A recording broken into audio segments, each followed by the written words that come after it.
বঙ্গবন্ধুর কথাগুলো কতটা সত্য তা অক্ষরে অক্ষরে বিএনপি জামাত প্রমাণ করেছে।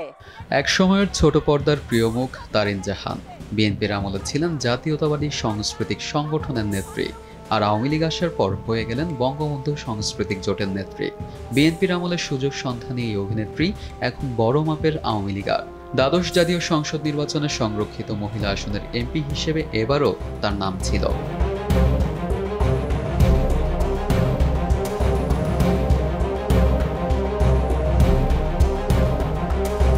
অভিনেত্রী তারিন জাহান যে জাতীয়তাবাদী সাংস্কৃতিক সংগঠনের নেত্রী ছিলেন তার প্রমাণ এই ছবিটি। এতে জিয়া সাংস্কৃতিক সংগঠন জিসাসের এক যুগ পূর্তিতে সংগঠনের বিশিষ্ট সদস্যদের মাঝে সম্মাননা ও পদক দেওয়ার অনুষ্ঠান। সেখানে একসঙ্গে সম্মাননা ও পদক নিচ্ছেন সঙ্গীতশিল্পী মমতাজ বেগম এবং তারিন জাহান।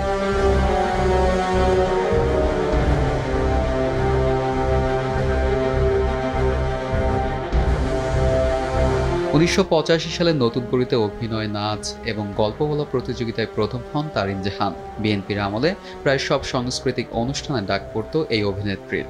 শুধু তাই নয়, সেই সময়কার প্রায় সব মন্ত্রী এমপিদের সঙ্গে ছিল তারিনের বেশ সখ্যতা। দেশের নাগরিক হিসেবে আমার সবার আগে দেখার বিষয় হচ্ছে দেশের উন্নয়ন, দেশের নিরাপত্তা, শান্তি বজায় যেন থাকে।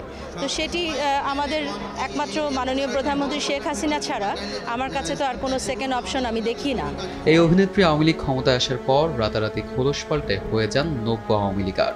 যোগ দেন বঙ্গবন্ধু সাংস্কৃতিক জোটে। আর এই সময়টাতে আওয়ামী লীগের যে কোনো অনুষ্ঠানে ডাক পড়ত এই অভিনেত্রীর। খুব অল্প সময়ের মধ্যে মন্ত্রী এমপিদের হাতে ঘুরে পৌঁছে যান প্রধানমন্ত্রী শেখ হাসিনার নজরে।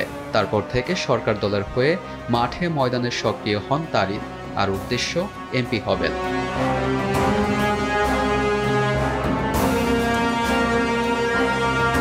একাদশ জাতীয় নির্বাচনে নমিনেশন পাননি তারিন।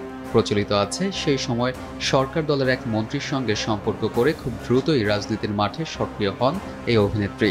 তারপরই শুরু হয় দ্বাদশ জাতীয় সংসদ নির্বাচনে অংশগ্রহণের প্রস্তুতি। এই তালিকায় তারিন ছাড়াও ছিলেন আরও কিছু শোবিজ তারকা। তবে এই দৌড়ে সবসময়ের মতো এগিয়েছিলেন তারিন। অবশেষে মন্ত্রী এমপিদের ঘরে ঘরে গিয়েও লাভ হয়নি এই অভিনেত্রীর।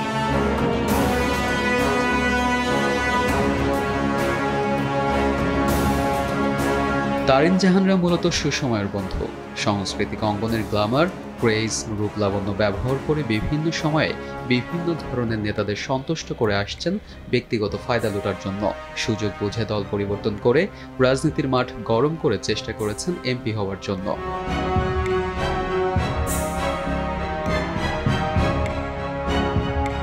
নিউজ ডেস্ক, দেশ টিভি।